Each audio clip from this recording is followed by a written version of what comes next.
So before starting, let's get a brief introduction about our ancient poet.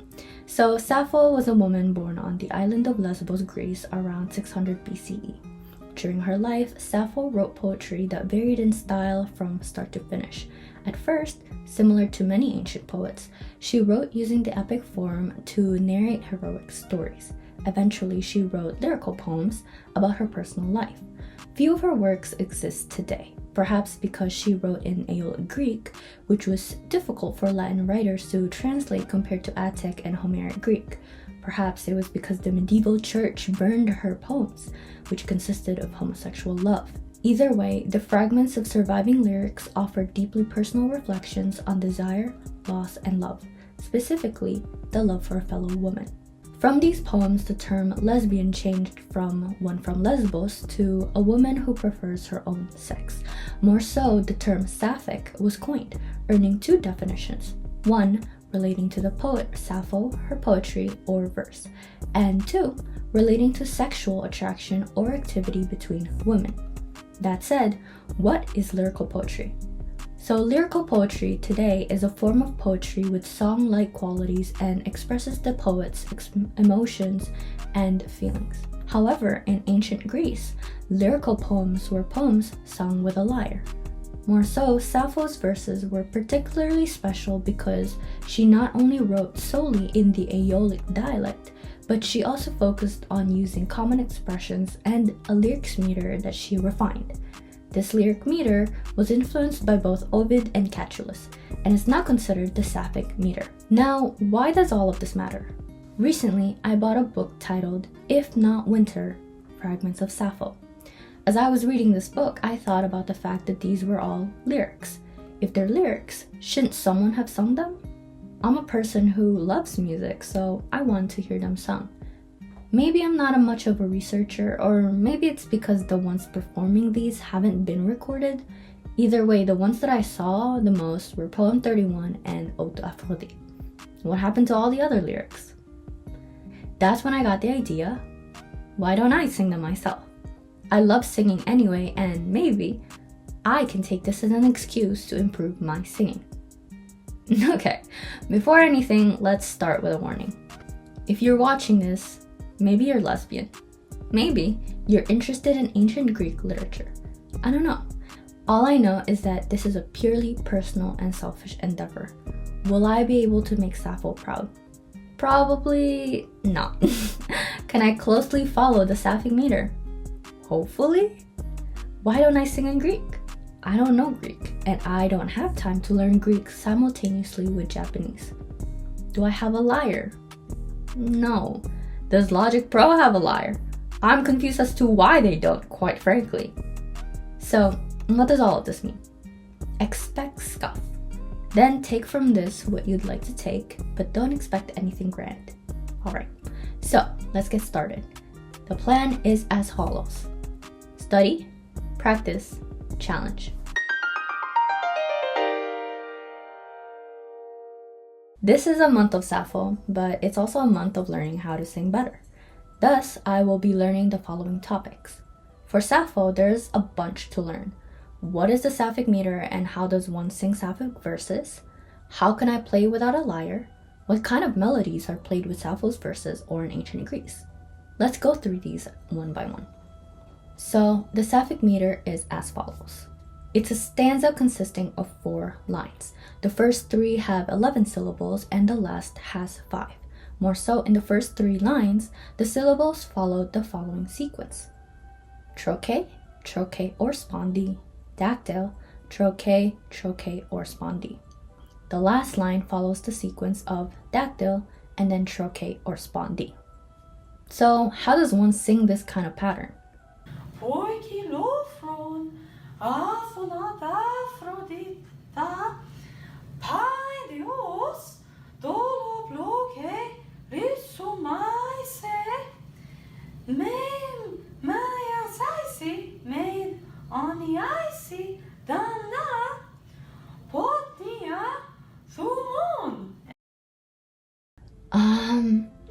Okay, maybe I can do that. Now, how can I play the music without a lyre? The solution that I found for this was a DAW. DAW stands for Digital Audio Workstations. This audio production software is for recording, editing, mixing, and mastering audio files. Basically, it's a kitchen but for audio instead of food. How is this gonna help? I can't make music for I can't play instruments aside from my vocal cords. So a DAW, specifically Logic Pro X, is how I will be bridging 500 different gaps. The problem is that Logic Pro doesn't have a lyre. So I had to be creative and go with what is closest to a lyre, but it doesn't have a harp either. Okay, so I only realized this during the editing process. Logic Pro actually does have a lyre. So, yikes. Now I had to get more creative. Finally, I concluded that the closest would be the gutseng, I'm sorry if I butchered that, or the koto, both of which come from the zither family. Since my last video was about Japan and I'm still learning Japanese, I chose to go with the Japanese zither, the koto. But then, what music do I play? I can't just hit a bunch of notes and roll with it. When I searched up on Google rhythm from ancient times sheet music, this is the first one that came up. I love to see it. Anyways, in my research, I found this website, Early Music Seattle, which then had an article titled Greek Musical Theory. Right, sounds trustworthy enough. However, the moment that I began reading the article, I remembered something very important. I have no knowledge of music theory. This is about to be a fun ride.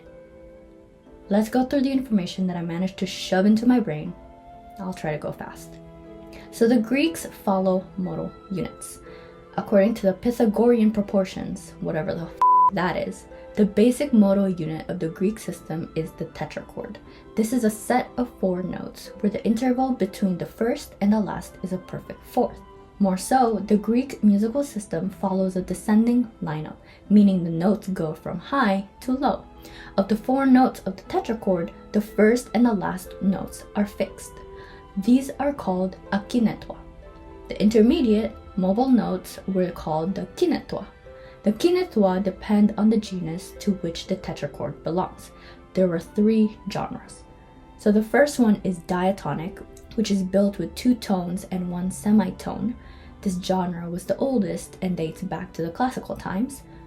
The second one is chromatic, which consists of 1 semi-ditone and 2 semitones. This genus and the next date from Hellenistic times. And the third one is enharmonic, which is built with 1 ditone and 2 quarter tones. Now, what is a tone? A tone is defined as notes that are separated by 1 note. So this can be 2 black keys divided by a white key, 2 white keys divided by a black key, or a white key and a black key divided by a whole white key. The semitone is defined as any 2 consecutive notes, meaning it can be 2 adjacent notes, or 2 white keys undivided by a black key. Now, Sappho lived in the archaic era, which was even before the classical times, so I chose to focus on the diatonic tetrachord. Lastly, the Greek musical system have heptachords, meaning 2 tetrachords and their genre. There are 2 types of heptachords. The first one is the joint heptachord, where 2 tetrachords are joined by the same note called the synaphe. This means that they share one of the 2 akinetua notes. Each tetrachord can be of different genres. The upper tetrachord is called the sinenmenon, and the lower tetrachord is called the meson. And another one is the disjoint octachord, where 2 interchangeable tetrachords are joined by a diazenesis. The superior tetrachord is called the diazengmenon tetrachord, and the lower tetrachord is called the meson. Alright, so here's another issue. How can I play the koto so that it's equivalent to playing the lyre? Well, I learned that the 7-tone pentatonic lyre is tuned in the following sequence: D sharp, E sharp, G sharp, A sharp, H sharp, D flat, and then E flat. Basically, this, from what I understand, is a whole octave. Therefore, while playing for the fragments of Sappho, I only played an entire octave. Alright, musical theory lesson complete. Take some time to hydrate yourself or take an Advil. I certainly needed one after all of that mental gymnastics. Let's move on to improving my vocals. What does improving vocals mean? Or the phrase, improving my singing?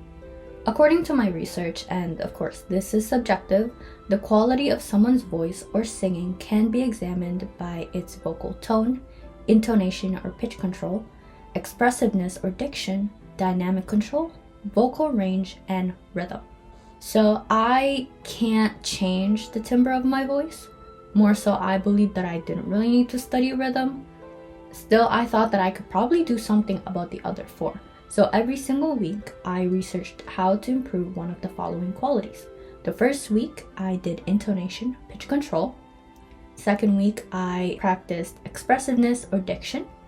The third week, I challenged myself with the dynamic control. And the fourth one, I expanded my vocal range.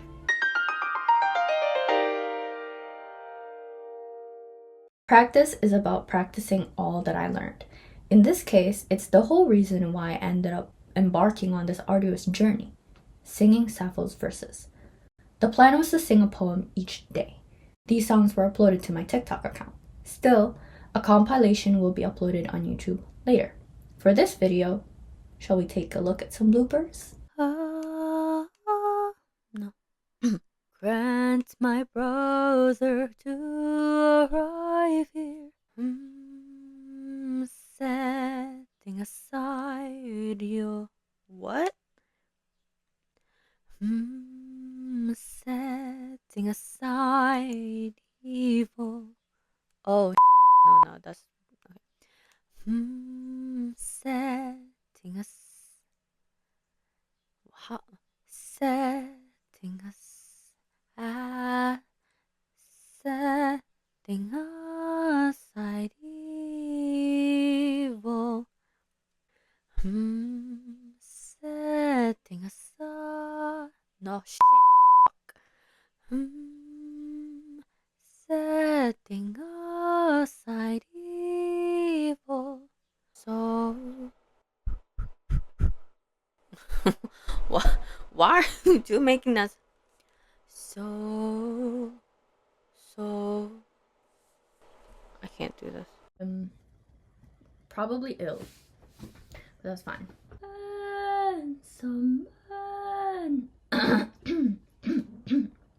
My gosh.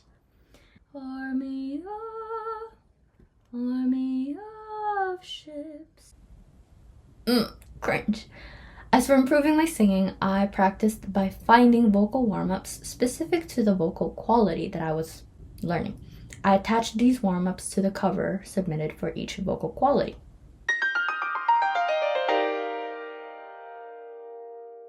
There's not much to challenge with Sappho. I can say with confidence that the greatest challenge with Sappho was creating a new melody for each poem. At some point, however, even this was easy. Practice makes perfect after all. Now, with vocal quality, there was a lot to challenge. The first one is challenging myself with showcasing each vocal quality. So at the end of each week, I created a cover of a song I thought used the vocal quality that I was learning a lot. I may have been late with uploading them, but the recordings were done earlier. The video editing took the most time. Notes on what I learned were attached to each cover's description. So for intonation, I sang Mephisto, which was crazy. For expressiveness or diction, I sang Basanka. For dynamic control, I sang God Knows. And for vocal range, I sang the Sailor Star song. If some listen to it or are planning to listen after watching this video, you'll notice a few things. The vocal quality is quite raw and certainly unrefined. I didn't learn vocal mixing because the purpose of the recordings were to display the vocal qualities that I was learning. I didn't want to take away examples of what I was learning by vocal mixing or editing and risk becoming perfectionistic and therefore changing how my voice moved or sounded. The only detail that I changed was the volume. Even then, I didn't make a certain part louder than another, as this would compromise dynamics. I just changed the volume of the entire recording so that the music wouldn't overpower my voice. Now, moving forward, I am planning to continue making covers to continue practicing my vocal techniques. However, this time I'm planning to learn a little bit of vocal mixing to improve the quality of my covers. However, ultimately, I plan to not rely on vocal mixing. Once I'm a streamer, I plan to host karaoke's. Therefore, what I can sing as a cover, I should be able to sing live without any significant drop in quality. Now, the last challenge was exercise. I've read articles about how to better my singing. Many claim that breath support is very important. Some, however, said that breath support is just a myth. I can't really claim anything because I've never been taught by a professional, and I'm the farthest that one can call a professional. However, I do know that breath control is very important in my singing. The way that air moves out of my lungs and how much air I use, I've noticed, affects my singing and how clear the notes sound. So one thing that I did was begin bicycling on a stationary bike or walking on a treadmill while singing. This sounds crazy, I know. When I first started, it was crazy. Full disclosure though, this was something that I started even before the month of Sappho. I first got this idea when I watched a Hololive member, Miss Zufute, speak about how she trained for Devis. She mentioned that their vocal coach made her sing while doing ab or balance exercises. I thought, does that actually work? That's how it started. I've continued doing it ever since. Personally, I believe that it works. It has helped with my breath control and has gotten me in great shape. It has also helped me with improving vocal stamina. Of course, I might also just be Delulu. That's it for this video. Please look forward to the compilation of Sappho's poems. At the time that this video will be uploaded, I'm certain that I could only finish a limited number of Sappho's lyrics. However, because of how much fun it was and how much I learned through each upload, I am planning to do more fragments. I don't know if I'll finish all of them, but I do want to continue doing it. So please look forward to those as well. Bye!